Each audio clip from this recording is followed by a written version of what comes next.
कोल्हापूर ही राजर्षी शाहू महाराजांची पुरोगामी नगरी आहे। नवे विचार आणि समाजाला हितकारक असे पायंडे कोल्हापुरात रुजतात। आजवर कोल्हापूरनं अनेक पथदर्शी आणि दिशादर्शक आदर्श घालून दिलेत। आता तर कोल्हापूरच्या एका कष्टकरी तरुणानं अनिष्ट रूढींचं ओझं फेकून देत एक वेगळा विचार कृतीत आणलाय। त्यातून खऱ्या अर्थानं माणुसकी, स्त्री सन्मान आणि भावनांचा आदर पाहायला मिळाला। पाहूया या तरुणानं नेमकी काय कृती केली आहे। विधवेचा पुनर्विवाह ही संकल्पना ऐकायला अतिशय चांगली वाटत असली तरी पुरोगामी म्हणवल्या जाणाऱ्या आपल्या कोल्हापूरमध्ये किती कुटुंब यासाठी आजही तयार होतात हा संशोधनाचा विषय आहे। या पार्श्वभूमीवर राजर्षी शाहूंच्या या नगरीमध्ये पुरोगामित्व ही स्टेजवर किंवा व्यासपीठावर बोलायची गोष्ट नसते, तर ती स्वतःच्या घरापासून सुरुवात करायचा विषय असतो।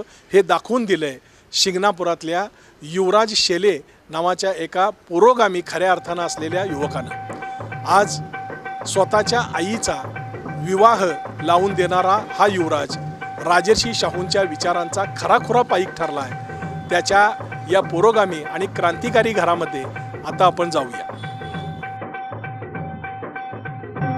मानव हीच एक दात खरी जगतात, ठेवा ध्यानात, ठेवा ध्यानात। उच्च नीच भेद नाही कसला, समसमान हक्क सकला, शाहू महाराजांचा विचार असला। शाहू महाराजांचा विचार असला। हे आहे करवीर तालुक्यातील शिंगणापूरमधील युवराज शेले याचं घर। म्हसोबा देवालयाच्या समोर राहणारे युवराज हा आई आणि वडिलांसोबत राहतो। त्याचे वडील नारायण शेले सेंट्रिंग काम करत होते। 26 जुलै 2022ला त्यांना एका वाहनानं धडक दिली। उपचार घेत असताना दुर्दैवानं त्यांचा मृत्यू झाला। युवराजवर जणू आभाळ कोसळलं। त्याची आई तरी अपघातामुळे खचून गेली। एका खाजगी रक्तपेढीमध्ये काम करून आणि सायंकाळच्या वेळेस नृत्य कलाकार म्हणून काम करत उदरनिर्वाह करणाऱ्या युवराजनं स्वतःला सावरत आईला धीर दिला। मात्र या दुःखातून युवराजची आई बाहेर येत नव्हती। कुटुंब प्रमुखावर काळानं घातलेला घाला, आईचं वैधव्य, त्यातून घरात साचलेलं नैराश्य अशा गोष्टी युवराज अनुभवत होता। काल परवापर्यंत हसत खेळत काम करणारी त्याची आई अगदीच अबोल झाली होती, एकटी पडली होती। कुंकू नसलेलं कपाळ आणि बांगड्या विना सुने सुने दिसणारे आईचे हात युवराजच्या मनाला अगणित वेदना द्यायचे। शेवटी खूप विचार करून युवराजनं थेट आपल्या आईचा पुनर्विवाह करण्याचा धाडसी निर्णय घेतला। हा निर्णय ऐकल्यावर समाज काय म्हणेल असं सांगून आईनं पुनर्विवाहाला स्पष्ट नकार दिला। मात्र युवराज आपल्या निर्णयावर ठाम होता। आणि सगळ्यात मोठा विचार मी हा केला की जर एखादा पुरुष आपली बायको वारल्यानंतर 2-3 महिन्यात जर तो लग्न करू शकतोय, त्याला कधीच कोणी काही बोलत नाही, मग एखाद्या स्त्रीनं का करू नये आपला नवरा वारल्यावर? तिनं एकटेपणात का आयुष्य घालवावं? तिनंच सगळ्या गोष्टीचा का त्याग करायचा? म्हणजे कुंकवापासून ते हिरव्या बांगड्या, हिरवी साडी, तिनं गजरा घालायचा नाही किंवा कोणत्या कार्यक्रमात पुढाकार घ्यायचा नाही, हे माझ्या मनाला पटलेलंच नव्हतं आधीपासून। मी मम्मीला सतत सांगत होतो की तू लाव कुंकू वगैरे, पण ती नाहीच म्हणत होती। शेवटी लग्नाचं मी तिच्यासमोर गारानं मांडल्यानंतर मग मम्मी तयार झाली। म्हणजे आधी 15 दिवस होतच नव्हती, मग लय रिक्वेस्ट केल्यानंतर मग मम्मी तयार झाली लग्नाला। 38 वर्षीय आईच्या भावभावना, इच्छा, आकांक्षा आणि वृद्धत्वामध्ये जोडीदाराची लागणारी गरज या गोष्टी पटवून देऊन युवराजनं आपली आई रत्ना यांना पुनर्विवाहासाठी अखेर तयार केलं। मी नको करायचं, नको बाळ म्हटलं, लोक नावं ठेवतील, तर मी लोकांचा विचार करून असं माझा विचार कर, मी एकटं जातो जा, तुम्ही पुढे बघून कामाला जाणार, तू एकटं राहणार, ते मला बरं वाटत नाही असं म्हटलं। मग निर्णय घेऊन मला काय ते पटकन सांग। म्हटलं लोक तुला काय जर म्हणतील बाळ म्हटलं, मी विचार त्याचा करत नाही मम्मी, तू माझा विचार सोड, मी तुला नाहीच असा समज विचार कर, तू उभा राहा। तर माझ्या पोरग्यानं भरपूर साथ दिली, दाराला मोठं केलं, त्याची माझी किंमत ठेवली माझ्या लेखानं। असं प्रत्येक स्त्रीला असा मुलगा पाहिजे बा, एवढंच विनंती आहे माझी, बाकी काय नाही।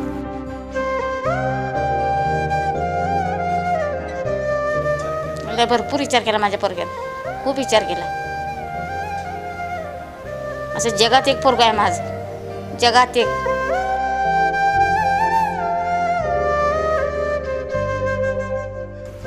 हा मुलगा माझ्यासोबत होता। लेकाचं मी लगीन करायला, लेकानं माझं केलं, मला खूप आनंद वाटला बघा, खूप म्हणजे खूप आनंद वाटला। मुलग्याचं करणार की ताटामाटात माझ्या ताटामाट माझ्या लेकानं माझं लगीन लय मोठ्यानं केलं।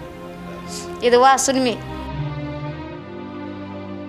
युवराज यांच्या लांबच्या नातेवाईकांपैकी कर्नाटकातील करजगा गावचे मारुती वटकर यांचा 2 वर्षापूर्वी घटस्फोट झाल्यानं तेही एकटेच होते. आपल्या आईचा विवाह मारुती यांच्याशी करण्याचा निर्णय घेऊन युवराजनं त्यांच्याशी संपर्क साधला.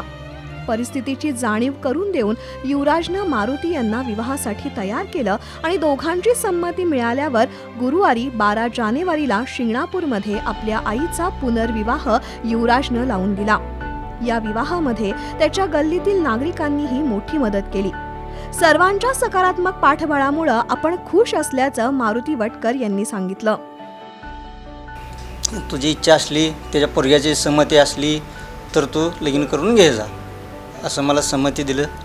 पोरग्याने मला इथं सहकार्य केली. ह्याच्या समजुतीनं सगळे हे झालं.